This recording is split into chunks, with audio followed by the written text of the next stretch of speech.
Hello and welcome to my new YouTube channel. Friends, स्वागत है आपका मेरे नए यूट्यूब चैनल पर। आज ये जो वीडियो आप लोगों के लिए मैं लेकर के आया हूँ, वो आपका जो इन्वायरमेंट साइंस का कंपलसरी पेपर है, वो कहाँ से आने वाला है, क्या उसका सिलेबस रहेगा और क्या आप लोगों ने पढ़ना है, कौन से मुख्य फोकस बिंदु जो है वो आपके रहने चाहिए, प्रिपरेशंस आपने किस तरह से करनी है अपने इन्वायरमेंट साइंस के पेपर को लेकर के, उससे रिगार्डिंग है। तो फ्रेंड्स, आइए शुरू करते हैं। ये जो आपका एबिलिटी इन्हांसमेंट कंपलसरी कोर्स है, इसका कोर्स कोड जो है वो ENVS2AECC02 है। और ये पूरा आपको 100 मार्क्स का पेपर जो है वो रहने वाला है। फ्रेंड्स, आपके जो ये इन्वायरमेंट साइंस का पेपर रहने वाला है, उसमें टोटल 9 क्वेश्चन जो है वो आपको आएंगे। जो क्वेश्चन नंबर 1 है वो कंपलसरी रहने वाला है। क्वेश्चन नंबर 1 में आपको 10 क्वेश्चन होंगे, शॉर्ट आंसर टाइप क्वेश्चन होंगे और जिसके 2-2 मार्क्स होंगे। और इस तरह से जो प्रश्न नंबर 1 है वो 10 प्रश्नों से मिलकर बना होगा। हर एक प्रश्न के 2 अंक होंगे और इस तरह से 20 मार्क्स का पहला प्रश्न रहने वाला है। इसके अलावा फ्रेंड्स, 4 यूनिट्स जो हैं वो वहाँ से आपके क्वेश्चंस आएंगे। यूनिट 1 से आपको 20 नंबर का प्रश्न आएगा।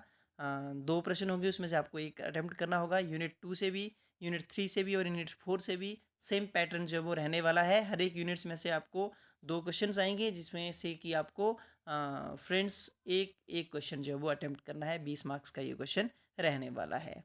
तो फ्रेंड्स, आइए डिस्कस करते हैं आपको यूनिट 1 में क्या आपका इन्वायरमेंट साइंस का सिलेबस रहेगा, जो आपने अपने आने वाले एग्ज़ाम्स के लिए पढ़ना है। तो फ्रेंड्स, यूनिट 1 में आप लोगों को लिए पारिस्थितिक तंत्र क्या होता है, इकोसिस्टम, उसका जो अर्थ है, उसका जो कंसेप्ट है, परिभाषा है, वो आपने पढ़नी है।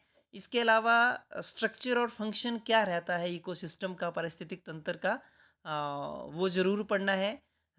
इकोसिस्टम के जो कार्य हैं, वो ज़रूर पढ़ेंगे आप।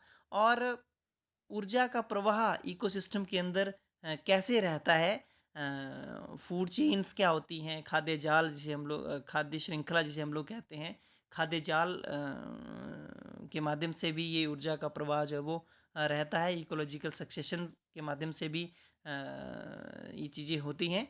तो ये टॉपिक्स क्या हैं, इनके लिए मैं सेपरेट से वीडियो जो है वो बनाने वाला हूँ।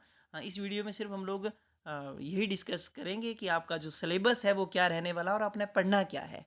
तो यूनिट 1 से फ्रेंड्स, आपने पारिस्थितिक तंत्र क्या है, उसका अर्थ, परिभाषा, उसके प्रकार, उसके जो कार्य है, उसकी जो प्रक्रिया है, महत्व है, वो ज़रूर पढ़ना है। फिर खाद्य श्रृंखला, खाद्य जाल क्या होते हैं, छोटे प्रश्न के लिए ये इम्पोर्टेंट रहने वाले हैं। साथ ही साथ फ्रेंड्स, फर्स्ट यूनिट से जो आप लोगों ने मुख्य हाइलाइट्स चीज़ें हैं वो पढ़नी है।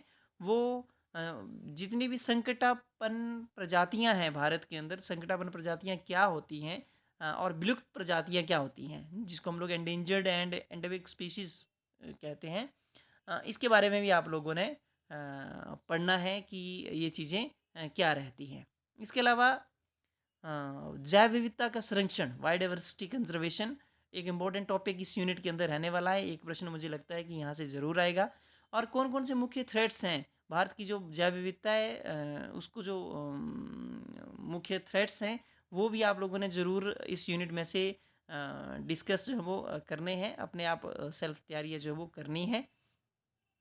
Institute and x two conservation of biodiversity, छोटे नंबर के लिए ये प्रश्न जो है वो आपके लिए आ सकता है। ये होती क्या है, इसके लिए अलग अलग सी वीडियो आपको मेरे यूट्यूब चैनल पर मिलने वाली हैं।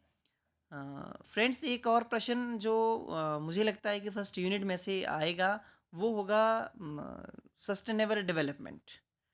सस्टेनेबल डेवलपमेंट के ऊपर भी एक जो बड़ा प्रश्न है जो वो आ सकता है। तो फ्रेंड्स, ये था यूनिट 1, जिसमें से कि मुख्य चीज़ें जो आप लोगों ने जो आपका मुख्य केंद्र बिंदु होना चाहिए, वो एक है पारिस्थितिक तंत्र, इसका स्ट्रक्चर एंड फंक्शन, इम्पोर्टेंस और इसकी जो मुख्य टाइप्स हैं। इसके अलावा आपका जो स्पीशीज़ है, एंडेंजर्ड एंड एंडेमिक स्पीशीज़, और biodiversity conservation and sustainable development. ये जो मुख्य टॉपिक्स हैं फर्स्ट यूनिट में से, ये प्रश्न आप लोगों ने पढ़ने हैं। फ्रेंड्स, जो यूनिट सेकंड है, यूनिट सेकंड में हम लोग जो मुख्य फोकस रहेगा वो प्राकृतिक संसाधनों के ऊपर रहेगा, उसका प्रबंधन के ऊपर रहेगा, उनका संरक्षण के ऊपर रहेगा। प्राकृतिक संसाधन और उनका प्रबंधन और संरक्षण, ये एक प्रश्न जो है वो मुख्य आकर्षित रहेगा इस यूनिट में से। इसके अलावा हमारे जितने भी लैंड रिसोर्सेज हैं, जैसे वाटर है, उसका यूज़ कैसे करना है, चाहे वो सर्विस वाटर है, चाहे वो ग्राउंड वाटर है, डिफॉरेस्टेशन क्या होता है, उसके कॉजेज़ क्या है, इम्पैक्ट क्या है, डैम ब्रीडिंग क्या होता है, बांध निर्माण, उसका जो पर्यावरण के ऊपर प्रभाव क्या रहता है, जंगल के ऊपर प्रभाव क्या रहता है, जैव विविधता के ऊपर क्या प्रभाव रहता है, ट्राइबल पॉपुलेशन जो है वो उनके ऊपर क्या इम्पैक्ट रहता है। एक ये प्रश्न जो है वो सेकेंड यूनिट में से बन सकता है। इसके अलावा फ्रेंड्स, कुछ जनरल टॉपिक सेकेंड यूनिट में आपको देखने हैं, आप लोगों ने पहले भी पढ़े हैं। छोटे छोटे टॉपिक्स होंगे, इसकी वीडियोज़ भी जो है वो ज़रूर मैं आप लोगों के साथ शेयर करूँगा। ग्राउंड वाटर है, फ्लड्स क्या होते हैं, ड्राउट्स क्या होते हैं, और जितनी भी राष्ट्रीय और अंतर्राष्ट्रीय स्तर पर जलीय संधियाँ हुई हैं, उनके जो विवाद हुए हैं, विवाद के फलस्वरूप जो संधियाँ हुई हैं, उनके ऊपर भी इस यूनिट में जो है वो आपको थोड़ा देखना पड़ेगा। फ्रेंड्स, एक और इम्पोर्टेंट क्वेश्चन जो है वो इस यूनिट से बन सकता है, वो है आपके ऊर्जा के जो नवीकरणीय और अनवीकरणीय स्रोत हैं, उनके लिए एक आप लोगों ने रीडिंग ज़रूर देनी है। ये होते क्या हैं, इसके लिए आपको मेरी आने वाली वीडियोज़ हैं वो देखनी है। तो फ्रेंड्स, जब ये 2 यूनिट्स आपके कंप्लीट हो जाएंगे, इसका साफ मतलब है कि आपका जो इन्वायरमेंट साइंस का 50% का जो सिलेबस है वो कंप्लीट आपने कर लिया है। और 50% के सिलेबस में आप लोगों ने 50 मार्क्स जो है वो उसकी प्रेपरेशंस कर ली हैं। फ्रेंड्स, अब जो नेक्स्ट थर्ड यूनिट है, उसमें डायरेक्ट क्वेश्चन जो है वो आपको आएगा प्रदूषण से। प्रदूषण क्या होता है, या फिर प्रदूषण के जो प्रकार हैं हमारे पास, जो वायु प्रदूषण है, मृदा प्रदूषण है, ध्वनि प्रदूषण है, जल प्रदूषण है, ये मुख्य प्रकार हैं। इन प्रदूषण के कारण क्या है और प्रभाव क्या हैं। जैसे वायु प्रदूषण क्या है, उसके क्या कारण हैं और उसके प्रभाव क्या हैं, या उसी तरह से जल प्रदूषण या मृदा प्रदूषण, इस तरह से आपके लिए डायरेक्ट क्वेश्चन जो है वो आएगा। सिंपल क्वेश्चन है ये, इसके ऊपर एक सेपरेट पोल्यूशन के ऊपर वीडियो जो है वो बनने जा रही है, वो भी जल्द ही इस चैनल पर अपलोड होगी, आप लोग वहाँ से भी देख सकते हैं। इसके अलावा फ्रेंड्स, जो मुख्य बात आपको थर्ड यूनिट में जहाँ पर फोकस करना है होगा, वो क्लाइमेट चेंज है, वैश्विक उष्णन जिसको ग्लोबल वार्मिंग कहते हैं, ओजोन परत का क्षरण, ओजोन डिप्लेशन, अम्लीय वर्षा, उसका जो प्रभाव है मानव समुदाय पर और एग्रीकल्चर पर, कृषि पर, वो भी आप लोगों को थर्ड यूनिट में पढ़ना है।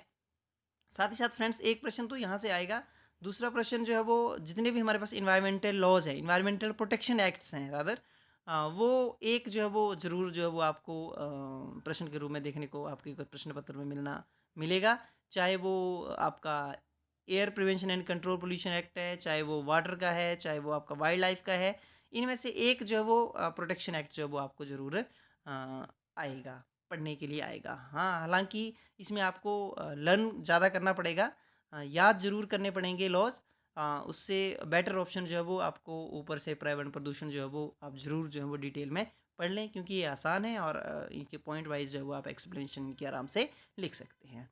फ्रेंड्स, एक प्रश्न जो और बन सकता है वो हैं संधियाँ, इंटरनेशनल एग्रीमेंट्स जो है अंतर्राष्ट्रीय संधियाँ, जिसमें कि मॉन्ट्रियल प्रोटोकॉल है, क्योटो प्रोटोकॉल है, या कन्वेंशंस हैं कुछ, वो भी आप लोग बायोलॉजिकल डाइवर्सिटीज़ के ऊपर, वो भी यहाँ से एक प्रश्न आपके थर्ड यूनिट में से आपके लिए आ सकता है।